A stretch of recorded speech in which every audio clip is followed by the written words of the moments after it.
യുവതലമുറയിലെ കുട്ടികളിൽ തപാൽ വഴി കത്തുകൾ എഴുതി അയക്കുക, സ്റ്റാമ്പ് ശേഖരണം വളർത്തുക എന്നിവ ലക്ഷ്യമിട്ട് കേന്ദ്ര സർക്കാർ നടപ്പാക്കുന്ന ധായി അഖർ പദ്ധതിയുടെ ഭാഗമായി തപാൽ വകുപ്പിലെ മുതിർന്ന ഉദ്യോഗസ്ഥർ മൂന്നാർ നല്ലതണ്ണി ലിറ്റിൽ ഫ്ലവർ സ്കൂളിലെത്തി.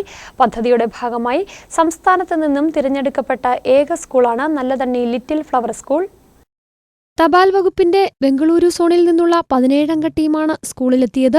തിരഞ്ഞെടുക്കപ്പെട്ട 50 കുട്ടികൾക്ക് കത്തെഴുത്ത് മത്സരം, മുഴുവൻ കുട്ടികൾക്കും സമൂഹമാധ്യമങ്ങൾക്ക് പകരം കത്തുകളും പോസ്റ്റ് കാർഡുകളും ഉപയോഗിക്കുന്നതിന്റെ ഗുണഫലങ്ങൾ സംബന്ധിച്ചുള്ള ബോധവൽക്കരണ ക്ലാസുകൾ എന്നിവ സംഘടിപ്പിച്ചു. Director of postal service Dilsha പന്നുഹണിയുടെ നേതൃത്വത്തിലുള്ള സംഘമാണ് സ്കൂളിലെത്തിയത്.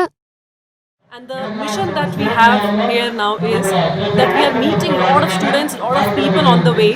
And we are trying to encourage this young generation to spend some time with letters, writing postcards also. Because it is a very creative activity. When you hold a pen and pen down your thoughts on a piece of paper, you are putting some effort into that. You are spending some time in translating your thoughts and putting it on a piece of paper. It certainly reaches the recipient in a very positive way. ബംഗളൂരുവിൽ നിന്നും ബുള്ളറ്റിൽ യാത്ര ചെയ്യുന്ന സംഘം പുതുച്ചേരി, രാമേശ്വരം, കന്യാകുമാരി, മൂന്നാർ, മൈസൂർ എന്നിവിടങ്ങളിലുള്ള തിരഞ്ഞെടുക്കപ്പെട്ട സ്കൂളുകളിലാണ് പരിപാടികൾ സംഘടിപ്പിക്കുന്നത്. വ്യത്യസ്ത ഭാഷകളിലുള്ള വിദ്യാർത്ഥികൾ പഠിക്കുന്നയിടമെന്ന നിലയിലാണ് മൂന്നാർ ലിറ്റിൽ ഫ്ലവർ സ്കൂൾ തിരഞ്ഞെടുക്കപ്പെട്ടത്. പ്രധാനാധ്യാപിക സിസ്റ്റർ ജയന്തി സേവ്യറിന്റെ നേതൃത്വത്തിലുള്ള അധ്യാപകർ സംഘത്തെ സ്വീകരിച്ചു. ചടങ്ങിൽ മൂന്നാർ പോസ്റ്റ് ഓഫീസ് ഉദ്യോഗസ്ഥരും സന്നിഹിതരായി. News bureau, Munnar.